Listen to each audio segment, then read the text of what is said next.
السلام علیکم ورحمۃ اللہ وبرکاتہ حامدا ومصلیا اما بعد اعوذ باللہ من الشیطان الرجیم بسم اللہ الرحمن الرحیم ومن کان منکم مریضا او علی سفر فعدۃ من ایام اخر۔ عزیزان گرامی، محترم ناظرین، ہم اور آپ ابھی رمضان المبارک جیسے بابرکت دور سے گزر رہے ہیں۔ اللہ رب العالمین نے اس امت پر رمضان کے روزے فرض کیا ہے، لہذا کسی بھی انسان کو، مسلمانوں میں سے کسی کو بھی رمضان کا روزہ بغیر شرعی عذر کے نہیں چھوڑنا چاہیے، کیونکہ شرعی عذر کے بغیر روزہ چھوڑنا کبیرہ گناہوں میں سے ہے، بڑے بڑے گناہوں میں سے ہے۔ شرعی عذر کیا ہے جس کی وجہ سے انسان روزہ چھوڑ سکتا ہے؟ اللہ رب العالمین قرآن مجید کے اندر ارشاد فرماتا ہے وَمَنْ كَانَ مِنْكُمْ مَرِيضًا او علی سفر فعدۃ من ایام اخر۔ تم میں سے جو شخص بیمار ہو یا سفر کی حالت میں ہو تو وہ چاہیے کہ دوسرے دنوں میں روزوں کی گنتی کو پورا کرے۔ یعنی جو شخص سفر میں ہو یا بیمار ہو تو وہ چاہیے کہ ان دنوں میں روزہ نہ رکھے، اور جو روزہ چھوٹ جائے وہ بعد میں ان روزوں کی قضا کر لے۔ مسافر کا روزہ، جو شخص سفر کی حالت میں ہے تو اس کو اختیار ہے، اگر چاہے تو روزہ رکھے اور چاہے تو نہ رکھے، لیکن سفر میں روزہ نہ رکھنا یہ زیادہ بہتر ہے۔ اللہ رب العالمین نے اگر کسی چیز میں ہمیں رخصت دی ہے تو رخصت پر ہمیں عمل کرنا چاہیے۔ حضرت ابو سعید خدری رضی اللہ عنہ بیان فرماتے ہیں کہ ہم لوگ رمضان المبارک کے مہینے میں رسول اکرم صلی اللہ علیہ وسلم کے ساتھ سفر کی حالت میں ہوتے تھے۔ ہم میں سے بعض شخص روزے کی حالت میں ہوتا تھا اور بعض شخص روزے کی حالت میں نہیں ہوتے تھے۔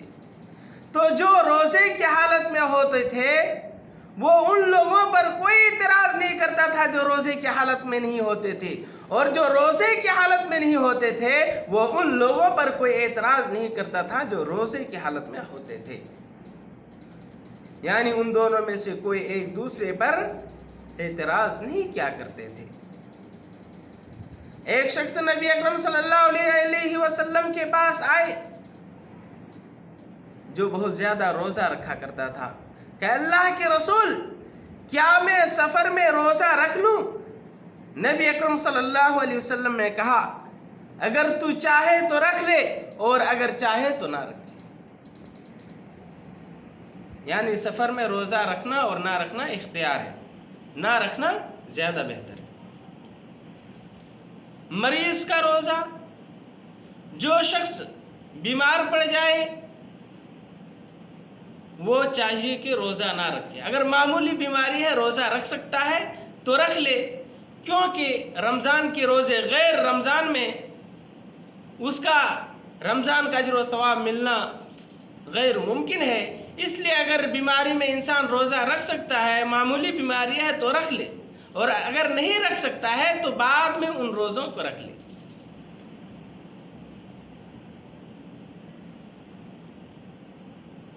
بعد میں کب رکھیں گے؟ رمضان کے بعد جب اس کو موقع ملے تب وہ رکھ لے، دوسرے رمضان کے آنے سے پہلے پہلے، اور جتنا جلد ہو سکے وہ اپنے رمضان میں چھوٹے ہوئے روزوں کو رکھ لے۔ اور وہ شخص جو ہمیشہ بیمار رہتا ہے، دائمی مریض، ہمیشگی مریض، جس کے ٹھیک ہونے کی امید بالکل ختم ہو چکی ہو، تو وہ چاہیے کہ ہر روزے کے بدلے میں روزانہ ایک مسکین کو کھانا کھلائیں۔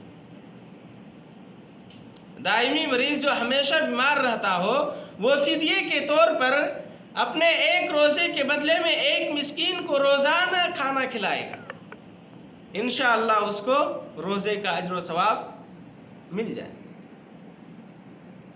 اسی طرح فوسٹ بڈھا جس کی جوانی بالکل ختم ہو چکی ہو، روزہ نہ رکھ سکتا ہو، تو بھی چاہیے کہ اپنے ہر روزے کے بدلے میں روزانہ ایک مسکین کو کھانا کھلائے۔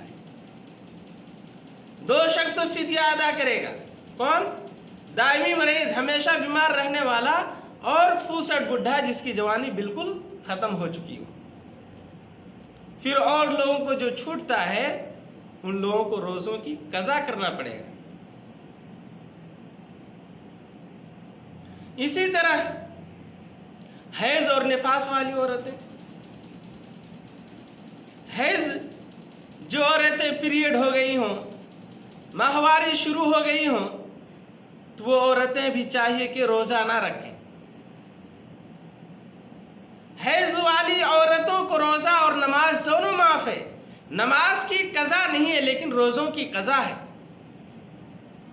وہ رمضان کے بعد جب اس کو موقع ملے، دوسرے رمضان کے آنے سے پہلے ان روزوں کی جو رمضان میں چھوٹ گئی ہے حیض کی وجہ سے، اس کو بعد میں رکھ لے، بعد میں پورا کر لے۔ نفاس والی عورتیں، وہ عورتیں جو بچہ جننے کے بعد جو خون آتا ہے اس خون کو نفاس کہا جاتا ہے، لہذا نفاس کی حالت میں بھی ناپاکی کی وجہ سے روزہ رکھنا حرام ہے۔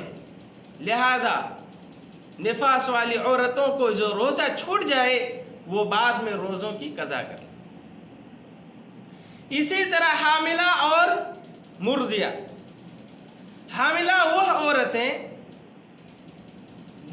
جس کے پیٹ میں بچہ ہو، اگر اس کو روزہ رکھنے میں تکلیف ہوتی ہو، پریشانی ہوتی ہو، حمل میں کوئی خطرہ لاحق ہوتا ہو، تو بھی چاہیے کہ روزہ نہ رکھے اور بعد میں ان روزوں کی قضا کر لے، بعد میں ان روزوں کو رکھ لے۔ مرضیہ دودھ پلانے والی عورتیں جن کے بچے چھوٹے ہوں، جن کے بچوں کا غذا دودھ ہو اور وہ عورت روزہ رکھتی ہے تو بچے بھوکے رہ جاتے ہیں، تو اس عورت کو بھی چاہیے کہ روزہ نہ رکھے اور بعد میں ان روزوں کی قضا کر لے دوسرے رمضان کے آنے سے پہلے۔ تو یہ وہ لوگ ہیں جن کو شرعی عذر کی وجہ سے روزے کی رخصت ہے لیکن بعد میں اس کی قضا ہے۔ آخر میں اللہ رب العالمین سے دعا ہے کہ اللہ رب العالمین ہم تمام لوگوں کو رمضان المبارک کے ایام سے بھرپور فائدہ اٹھانے کی توفیق عطا فرما۔ آمین وآخر دعوانا۔